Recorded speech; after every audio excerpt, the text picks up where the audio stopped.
Hi friends, Tracy here from the Sewing Channel. Welcome back, and if you're new here, welcome. Are you ready to take your quilting game to the next level? I hope so. Watch the entire video so you know exactly what you're not doing in quilting. Enough talking already. Let's get busy learning together. Let me be real here for a second. I never used to starch my fabric prior to making a quilt. If you want your quilt to look right, you will starch it and you will overstarch it. For today's demonstration, I did layer a big piece of cardboard over my area that I'm going to starch because I don't want to ruin anything that's in my sewing room. If you can, what you're going to do is just lay your fabric right side up. That's the side you're going to concentrate on spraying on. Because if you do soak it enough, there's no need to hit the back with the starch. If you're a quilter, I totally recommend this handle right here. It's actually made for cans with paint in them, spray paint cans. But boy, does it work perfectly for my starch.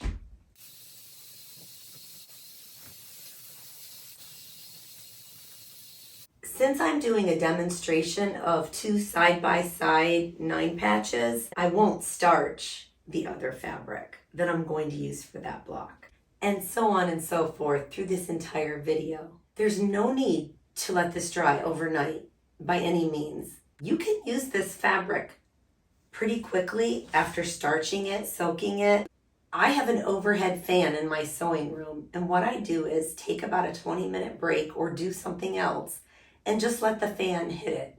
Or if you have a standing fan, just let the fan hit it and let it dry. If not, you will have to let it air dry. You don't want to press over liquid. You want this to be pretty dry. Sometimes mine's a bit damp when I go to press it, but that's okay. Because once that dry iron hits it, it dries. So you can see here, this is still drying. There's still some damp spots. We're gonna let that continue to dry with the overhead fan. In the meantime, I'm going to give the fabric a good pressing that we are not starching. I believe that most beginners and most quilters actually use some type of starch or wetness to press their fabrics. For that reason, I am going to spritz this fabric and then go over it with a dry iron because I do believe we have some type of pressing that we do on our quilting fabric.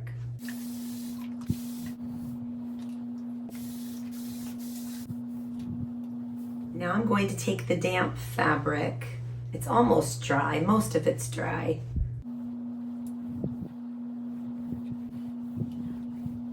In the real quilting world, when you're in the trenches, when you're in your sewing room and you're cutting up your squares, I do believe that most quilters do stack their fabric. Here I'm going to stack 4 at a time, and this is the non-starched fabric. These are the non-starch blocks. Being that I stack most of them when I cut them, I'm not going to recheck that they're right because that's what most quilters don't do. So we're just going to set these aside and believe that they're okay. This is the non-starched and this is the starched. What I'm going to do on the starched, since I layered it, I'm going to check each block and make sure that it is straight. Rarely do I see anybody check their work, and that's what I'm doing here is checking the block. Since I did stack them, sometimes things can get askew when you stack them. And I can see that I am definitely off by a little bit. Look at that. Do you know that that will add up in your quilt? So this is definitely something that most quilters don't do, that you should. So this right here is all the shavings that I got off of my starched blocks. So I can only imagine how much I probably would have got if I rechecked the ones that weren't starched. When it's not starch, it will shift because there's nothing stabilizing it. Our pattern is just a basic 9-patch block. What most quilters don't do is they don't pin their piecing together to make their block. They wing it at the sewing machine. Can I get a witness? I know I've done it. I know I don't always pin, but I do know that when I do pin, I get precision. So for this one, we'll just take it to the sewing machine and we will wing it. Now the starched block, of course, we are going to pin. We're going to connect this row together, then this row, then this row, then connect these together, okay? But the key prior to connecting those rows together is, of course, pinning. Flip this one over, line up your seams, make sure that they are perfect. I'm going to put 3 pins in here, one at the beginning, one at the end, and then one right in the center. And I will continue to pin. 1/4 inch seam allowances are totally a thing in quilting, and you need to pay attention to them. A lot of quilters don't even check their needle with a tiny ruler or with tape or anything to make sure that they are indeed stitching a 1/4 inch seam allowance. If you're off even by a little bit, it all adds up. And if you're not doing all of the other things I suggest in today's video, then you could be way off. It's true. So here's how I check for a 1/4 inch seam allowance.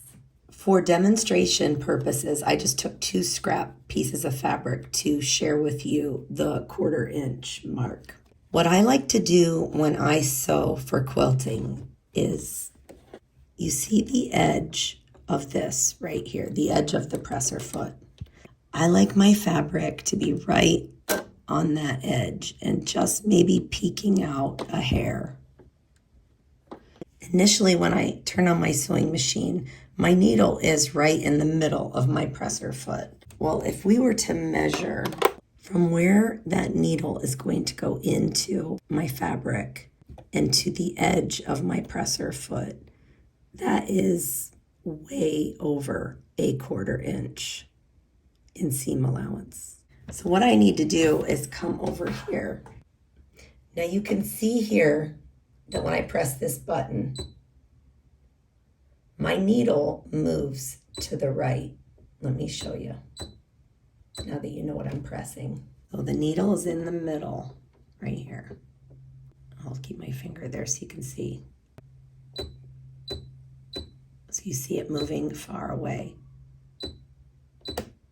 Now it's at 6.5 millimeters right now.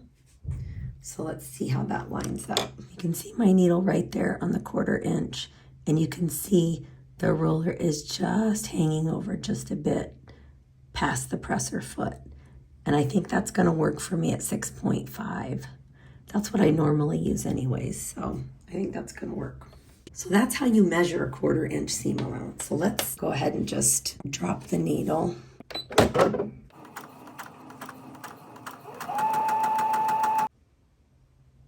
You can see that is a dead on 1/4 inch seam allowance. So that's gonna totally work. Before we sew those quilt blocks, I have yet another tip for you that quilters probably don't do at the sewing machine. When they get to the sewing machine and they have so many pieces to put through and connect, they sometimes use a starter piece of scrap fabric to catch those beginning threads. Well, can I tell you, friends, that you don't really need that? I know a lot of you do it, and you don't really need that little piece of fabric. All you need to do is when you get up here to the sewing machine and you align exactly where you need your fabric to go, even if it's right on the very edge, right there. What you're going to do is hit the drop needle. Watch what happens. That needle is totally in that fabric. Continue to sew and see if we get a burr. Let's take a look and see if we have any bird's nest in the back. Wow, we do not. Honestly, friends, you don't need that little piece of fabric. All you have to do is hit the down needle on your sewing machine first, and then you can back stitch or forward stitch or, sew your 1/4 inch seam. But that is one thing I know that most quilters are not doing in quilting, is dropping that needle. So give it a try. So here I'm pinning on the other side of the starched block because my camera was not on when I did the first round. So I wasn't going to show this part on camera. I was just going to go ahead and do it, but it's the opposite way today. Going to hit the drop down button on our needle. Now it's time to press these seams before we connect the 3 rows together. I'm not going to set the seam with a hot press or anything before I open my seams. I am going to open on both blocks the seams because that's my preference. For the starched fabric, I am going to set the seam and then open the seams, and I'm also going to use a clapper. Most quilters don't set their seam, and they definitely do not use a clapper. I think now, though, a clapper is becoming so widely accepted that more and more quilters are using them. So.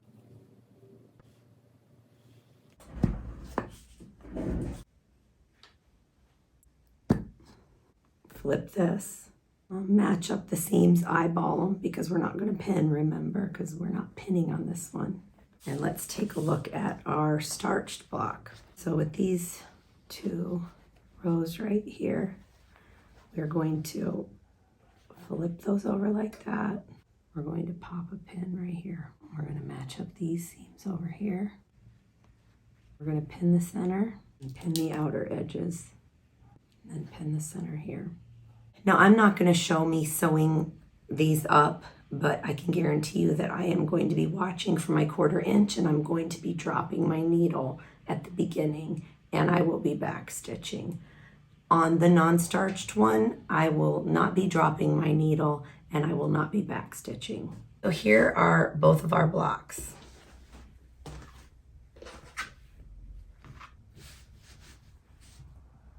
Can you tell which one is the starched one and which one is not?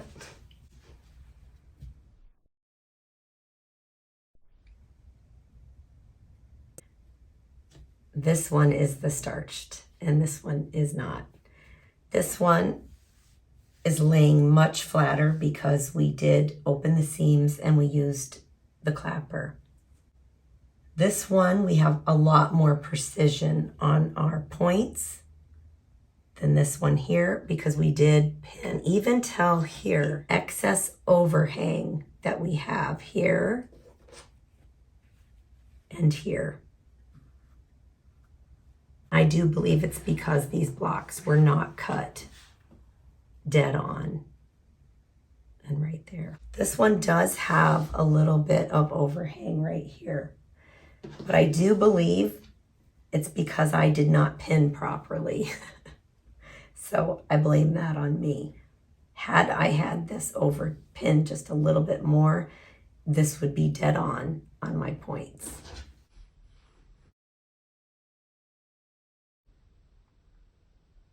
I do hope that you learned something in today's video. If you enjoyed today's video, then you're sure to love these videos that I have up on the screen, hand-picked just for you. Go ahead, click on one of them, and I'll see you in the next tutorial. Until next time on the Sewing Channel, take care.